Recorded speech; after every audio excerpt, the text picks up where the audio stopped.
Last time, we introduced the basic structure of a balance sheet. In this video, we will define what current and non-current assets are, as well as look at the different items that constitute these two subcategories of assets. This will help you in understanding the assets side of the balance sheet in greater detail. We have already seen that assets tell us how the company uses its resources. Assets in turn are broken down into current and non-current assets. Current assets are those that are expected to be sold, converted to cash, or consumed within the next year. Everything else is a non-current asset. Examples of current assets are cash and cash equivalents, inventories, and receivables. Examples of non-current assets are plant property and equipment, typically denoted by PP and E.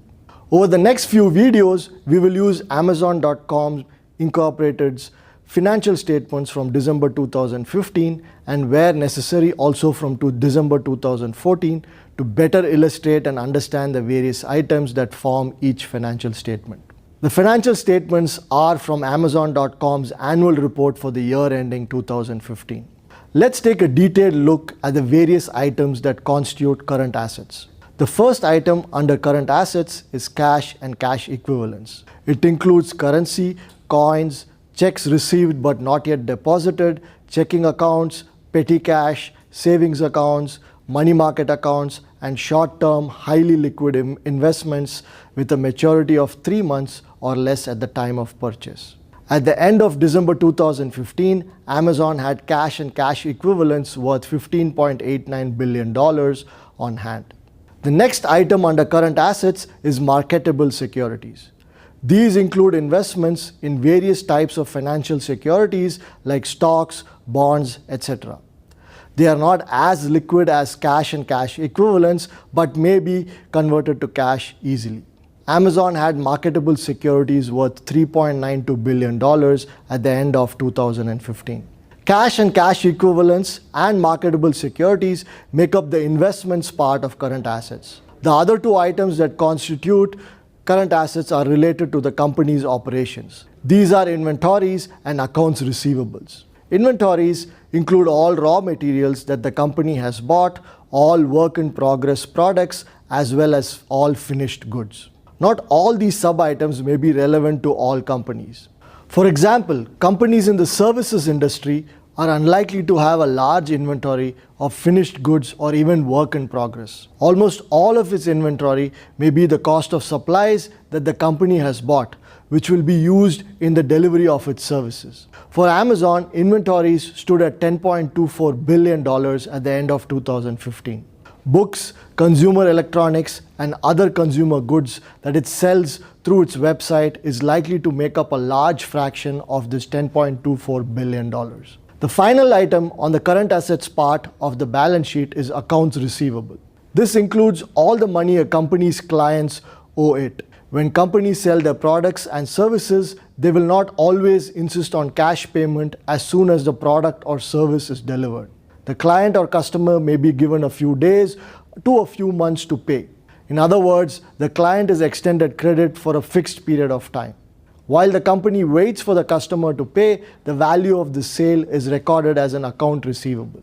This signifies that the company has delivered its product or service to the client or customer, but it is yet to be paid. The client has an obligation to the company and hence it is an asset for the company.